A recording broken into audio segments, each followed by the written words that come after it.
ఈరోజు అసెంబ్లీలో ఏం జరిగిందనేది రాష్ట్ర ప్రజలందరూ చూశారు. అసలు ఏం జరిగింది, ఎందుకు గౌరవ ముఖ్యమంత్రి మాట్లాడారనేది అర్థమైతలేదు. అసలు మేము ఒక మాట మాట్లాడింది లేదు. కేటీఆర్ గారు మాట్లాడుతూ ఉన్నారు.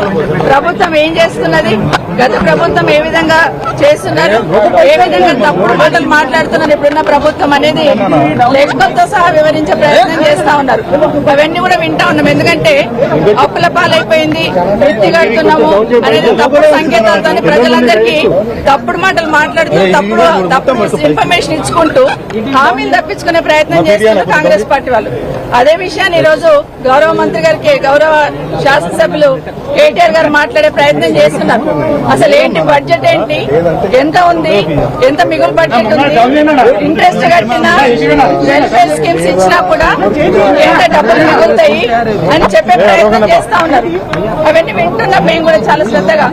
అసలు ఒక మాట మాట్లాడలేదు, ఒక డిస్టర్బెన్స్ చేయలేదు, అట్లీస్ట్ నేను మైక్ అడగలేదు. కానీ సమయం సందర్భం లేకుండా సడన్ గా ముఖ్యమంత్రి గారు లేచి, అంటే కేటీఆర్ గారు మాట్లాడుతూ ఉంటే దాన్ని ఎట్లా పక్కన జరపాలి అర్థం కాక వాస్తవాలు మాట్లాడుతున్నారు కదా కేటీఆర్ గారు అని సడన్ గా లేచి, కేటీఆర్ గారు మీ వెనకాల కూర్చున్న మార్గాలు మమ్మల్ని ఇక్కడ ముంచిండ్రు, నిన్ను కూడా ముంచుతారు, మీరు జూబ్లీ బస్ స్టాండ్ అయితే మీ బతుకని మాట్లాడుతున్నారు.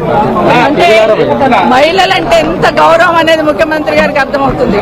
ఈ రోజు కొత్త కాదు, బయట మైకులు పెట్టుకుని ఎన్నో మాట్లాడుతుంటారు. ఆ రోజు సోనియా గాంధీ గారి దగ్గర నుండి మొదలు పెడితే ఈ రోజు అసెంబ్లీలో సబితమ్మ వరకు నోటికి ఏదో మాట్లాడే ప్రయత్నం చేస్తా ఉంటారు. మహిళలంటే ఎక్కడ గౌరవం లేదు, ఏం మాట్లాడాలో ఏం మాట్లాడకూడదు ఆలోచన లేదు. ఒకటి అడుగుతున్న రేవంత్ రెడ్డి గారు, మీరు ఈ పార్టీలోకి రాకముందు నుండి ఈ పార్టీకి సర్వీస్ ఇచ్చిన వాళ్ళం, మేము భుజాన జెండా వేసుకుని పనిచేసి ఆ పార్టీ అధికారంలోకి రావాలని కోరుకున్న వాళ్ళం, నేను గాని సునీత గాని. ఈ రోజు నా గురించి సునీత గురించి మాట్లాడుతూ పార్టీకి ఏదో మోసం చేశారని మాట్లాడారు. ఏం మోసం చేశాం? మిమ్మల్ని ఈ రోజు అవతల పార్టీలో మిమ్మల్ని ఈ పార్టీ కాంగ్రెస్ పార్టీలోకి రమ్మని చేయడం ఒకటే నేను చేసిన తప్పు అనిపిస్తుంది ఈ రోజు. ఎందుకంటే ఆ రోజున్న పరిస్థితులలో ఇంకొక మాట మాట్లాడారు రేవంత్ రెడ్డి గారు. ఈరోజు మహిళల్ని అక్కలను నమ్ముకుంటే జూబ్లీ బస్ స్టాండ్ అవుతుంది అంటున్నారు. ఆడబిడ్డలు ఎట్లా ఉంటారో తెలీదా? ఆడబిడ్డలు ఎప్పుడైనా క్షేమం కోరుతారు, నష్టం కోరరు. నమ్ముకున్న వాళ్ళకి ప్రాణమనే ఇస్తాం కానీ నమ్మిన వాళ్ళకి మోసం చేయాలని ప్రయత్నం చేయం.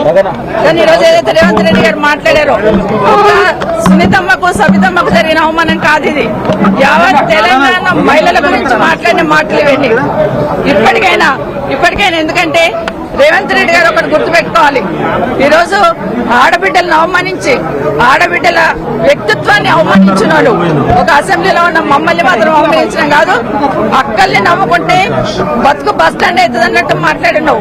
ప్రతి ఇంట్లో ఆడబిడ్డలు ఉంటారు. తెలంగాణ రాష్ట్ర ఆడబిడ్డలందరూ ఈరోజు ఆలోచిస్తున్నారు ఒక ముఖ్యమంత్రి స్థాయిలో ఉండి.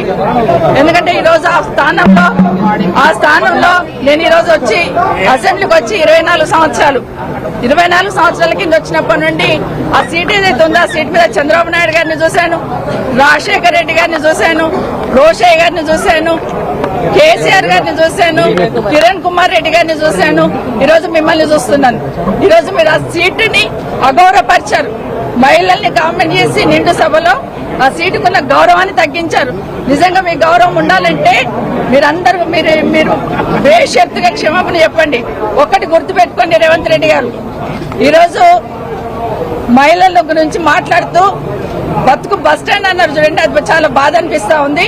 మేము నమ్మిన వాళ్ళకి మేము నష్టపోయినా పర్లేదు, మా అన్న తమ్ముళ్ళు బాగుండాలని కోరుకుంటాం. మేము ఏ ఆడబిడ్డ అయినా కూడా క్షేమం కోరుకుంటుంది. కానీ ఈ రోజు కేటీఆర్ గారిని మేము ముందు పెట్టుకొని ఆయన బతికేదో బస్ స్టాండ్ చేసుకునే లెవెల్లో మాట్లాడారు కదా, ఇది బేషరతుగా క్షమాపణ చెప్పమని కోరుతున్నా. కానీ రేవంత్ రెడ్డి గారు ఇంకోటి గుర్తుపెట్టుకోవాలి, ఈరోజు రేవంత్ రెడ్డి ఆ సీట్లో కూర్చున్నారంటే పొద్దున్న లేస్తే ఇందిరమ్మ పేరు చెప్తారు, సోనియా గాంధీ పేరు చెప్తారు. కానీ అదే సోనియా గాంధీ బలిదేవత అని మాట్లాడింది ఎవరనేది దేశ ప్రజలందరికీ తెలుసు. ఈరోజు ఆ సీట్ మీద కూర్చున్నామంటే ఒక ఇందిరమ్మ కావచ్చు, సోనియా గాంధీ కావచ్చు, లేకపోతే సబితమ్మ కావచ్చు, ఆ పుణ్యాన్ని అక్కడ పోయి కూర్చున్నారని దయచేసి గుర్తుపెట్టుకోమని చెప్తా ఉన్నాను. ఇప్పటికైనా మీరు మాట్లాడి వెళ్ళిపోయి ఉన్నారు, మరి నా పేరు తీసుకున్నారు, మరి మాకు మాట్లాడే అవకాశం ఇవ్వాలి కదా. అసెంబ్లీలో మాట్లాడే అవకాశం ఇవ్వకుండా దొంగల్లాగా పారిపోయినారు. ఈ రోజు అది కూడా చెప్తున్నాను, ఎందుకు పారిపోయినారు, మా సమాధానం మీద ధైర్యం కూడా మీకు లేదా? బట్టి గారు గౌరవనీయులు డిప్యూటీ సీఎం గారు చాలా గౌరవంగా ఉంటాం, వచ్చి మాట్లాడుతూ ఉంటే మాకు ఉపశమనంగా ఏదన్నా సంధాయిస్తారేమో అనుకున్నాం. కానీ వారు మాట్లాడుతూ కూడా మాట్లాడిన మాటలు నిజంగా బాధాకరం అనిపిస్తున్నాయి. ఆ రోజు ఏదో అపోజిషన్ లీడర్ గా నా పదవి పోయిందని మాట్లాడున్నారు. మరి మీ పక్క సీట్ ఈ రోజు మీకు వచ్చే అవకాశం ఉండే కదా, ఎందుకు ప్రయత్నం చేసుకోలేదని బట్టి గారిని కోరుతా ఉన్నాను. ఈ రోజు మీ పార్టీ అధికారంలో ఉంది కదా. అన్నిటికన్నా ముఖ్యంగా ఒక మాట అన్నారండి గౌరవనీయులు డిప్యూటీ సీఎం గారు, ఏ ముఖం పెట్టుకొని ఈ అసెంబ్లీలోకి వచ్చారన్నారు. మా కర్మగానే వచ్చాం.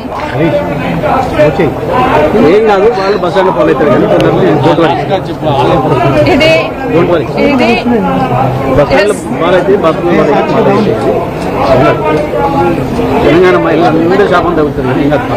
ఎందుకంటే మేమేం తప్పు చేయలేదు.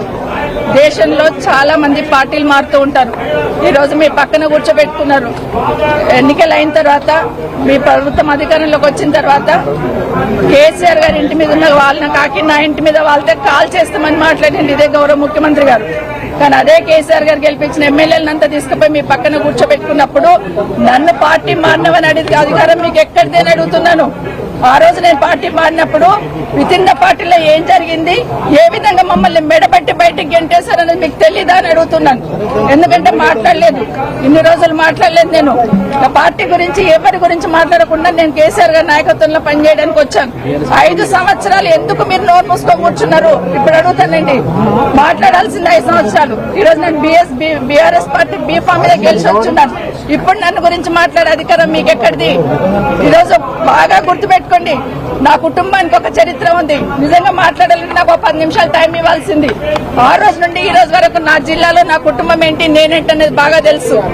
ఎన్టీ రామారావు గారు ముఖ్యమంత్రిగా పక్కకు దించేసినప్పుడు అదే చంద్రబాబు నాయుడు గారు కాదని ముఖ్యమంత్రి గారు అంటున్నారు. ఆ రోజు ఇంద్రారెడ్డి గారు హోంమంత్రికి రాజీనామా ఇచ్చి, అదే వీళ్ళ బాస్ ఆ రోజు ఉన్నప్పుడు కూడా ఇంద్రారెడ్డి చనిపోయినప్పుడు నన్ను పార్టీలోకి రమ్మంటే నేను రానని ఇంద్రారెడ్డి గారు పట్టిన జెండా నేను పట్టుకున్నాను. 2014లో మీరు టికెట్ ఇవ్వకపోయినా కూడా ఒక మాట మాట్లాడకుండా కాంగ్రెస్ పార్టీకి పనిచేస్తున్నాను. ఉన్న తర్వాత కూడా రాజశేఖర రెడ్డి గారు చనిపోయినాక నిజంగా రాజశేఖర రెడ్డి గారే మమ్మల్ని తీసుకొచ్చారు. రాజశేఖర రెడ్డి గారు మా లేడీస్ కి అంత ప్రాధాన్యత ఇచ్చారు. రాజశేఖర రెడ్డి గారు రాజకీయాలలో మా మహిళల్ని ఎంకరేజ్ చేశారు కాబట్టి మేము ఇంత గట్టిగా నిలదొక్కున్నాం. ఈరోజు మహిళలు ఎవరో ఒకరో ఇద్దరు బయటకు వచ్చి పనిచేస్తుంటే వాళ్ళని ఎంకరేజ్ చేయాల్సింది పోయి డిమోరలైజ్ చేయాలనే ప్రయత్నం ఏదైతే చేస్తా ఉన్నారో ఇది మంచి పద్ధతి కాదు. అసెంబ్లీలో కూడా ఆడబిడ్డలను అవమానించే సంస్కృతి వస్తుందంటే నిజంగా తలొంచుకోవాలండి. ఈరోజు కనీసం మాట్లాడే అవకాశం కూడా ఇవ్వకుండా పోయినారంటే ఈరోజు సమాధానం రాష్ట్ర ప్రజలకు చెప్పాలి. ఈరోజు ఇక్కడ కూడా మాట్లాడదామని వచ్చాం. అవసరం లేకపోయినా అరగంట నుండి అక్కడ కాంగ్రెస్ పార్టీలు నిల్చొని ఉన్నారు కాబట్టి ఇక్కడ మాట్లాడాల్సి వచ్చింది. ఈ రోజు రేవంత్ రెడ్డి గారికి నిజంగా ఆ 4 కోట్ల ప్రజలకు సంబంధించిన సీట్ అది. ముఖ్యమంత్రి అంటే రేవంత్ రెడ్డి గారు సొంతమేం కాదు.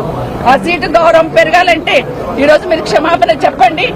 తెలంగాణ రాష్ట్ర మహిళలందరికీ కూడా ఈరోజు క్షమాపణ చెప్పాల్సిన బాధ్యత ఈరోజు రేవంత్ రెడ్డి మీద ఉంది.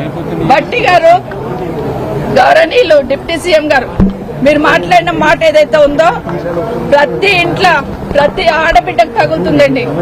ఎందుకంటే మొహం పెట్టుకొని వచ్చిందనే మాట చాలా బాధ అనిపిస్తుంది. Thank you.